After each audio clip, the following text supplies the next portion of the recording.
Dear friends, parents, and my dear student children. నా చిన్ననాటి ఒక సంఘటన చెప్తాను.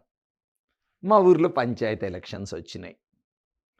చాలామంది అభ్యర్థులు ఇల్లిల్లు తిరుగుతూ లేడీస్‌కి బొట్టు పెట్టడం, కొంతమంది చిన్న చిన్న వెండి గిన్నెలు ఇవ్వడం, రకరకాల ప్రలోభాలకి గురి చేసేవాళ్ళు. అయితే ఈ రోజున్నంత తీవ్రంగా అయితే లేదు. చాలా తక్కువ. ఓ చారాన కూడా ఉండేది కాదు. అయితే మా ఊరోళ్ళు అందరూ ఏమనుకున్నారంటే, అరే ఇవన్నీ కాదురా భయ్, మన ఊర్లో తాగనీకి చాలా ప్రాబ్లం ఉంది. ఏ అభ్యర్థి అయితే ఒక బావి దొవ్విస్తాడో ఆ అభ్యర్థికి ఓటేస్తామని తీర్మానం చేస్తారు. అనుకోకుండా నిజంగానే ఒక మంచి మనసున్న ఒక మనిషి, స్త్రీ, లేడీ, ఆమె నిజంగానే ఒక బావి దొవ్విచ్చింది. ఆ ఊర్లో నీళ్లు మంచిగా పడ్డాయి. అదృష్టవశాత్తు మిగతా అభ్యర్థులు ఉపసంహరించుకున్నారు. ఎటువంటి ప్రలోభాలకు కాకుండా. ఒక మంచి మనిషి. అంటే దీని నుంచి ఒక సారాంశం ఏంటి అంటే, త్వరలో జరగనున్న పంచాయతీ ఎలక్షన్స్, ఈ పంచాయతీ ఎన్నికలు కావాలి మన ప్రభుత్వ బడులకు వెన్నెముక. మన ప్రభుత్వ బడులకు కొన్ని అవసరాలుంటాయి. ఇదే అవకాశం. కనీసం టాయిలెట్లు ఉండవు, ఫ్లోరింగ్ ఉండదు, డోర్లు ఉండవు, విండోలు ఉండవు. చెప్పుకుంటా పోతే బాధ అనిపిస్తుంది. కొందరు 500 ఇస్తామంటారు, 1000 ఇస్తామంటారు, 2000 ఇస్తామంటారు, మందు బాటిల్ ఇస్తామంటారు, పట్టు చీరలు ఇస్తామంటారు. అసలొద్దు. గుర్తుపెట్టుకోండి, ఒక 10 లక్షలో 20 లక్షలో ఆఖరి కొంతమంది కోటి రూపాయలు కూడా ఖర్చు పెట్టి పంచాయతీ అభ్యర్థులు కనబడుతున్నారు. మరి అంత ఖర్చు పెట్టినోడు ఉట్టిన కూసుంటాడా? మళ్ళీ తీసుకోవడానికి ప్రయత్నం చేస్తాడా లేదా?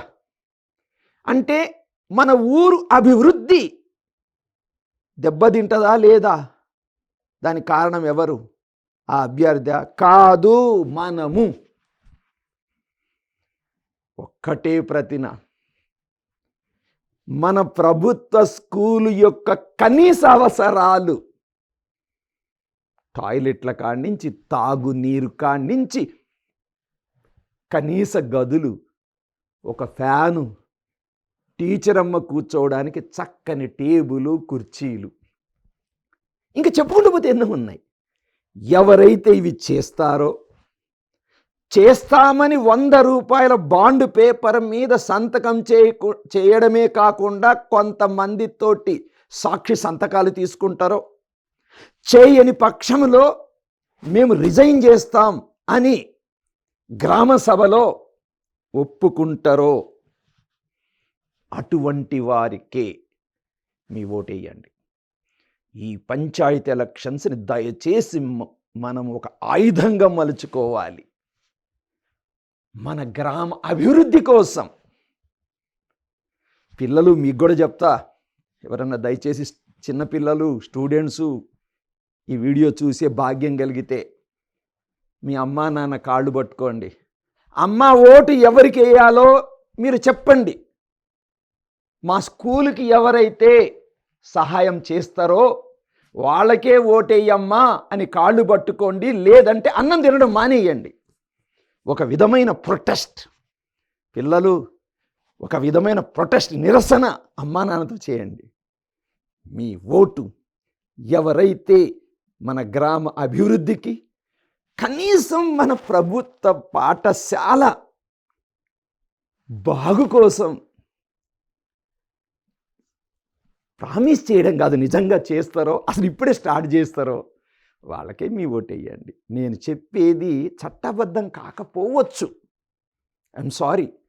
కానీ డబ్బు తీసుకోను, మందు బాటిల్ తీసుకోను, ఓ పట్టు చీర తీసుకోను ఓటేయడం కంటే నేను చెప్పిన పని మన స్కూళ్ళు డెవలప్ చేసుకోవడం సమర్థనీయమే కదా. అక్కలారా, అన్నలారా, దయచేసి ఆలోచన చేయండి. ఓటుని సద్వినియోగం చేసుకోండి. Thank you.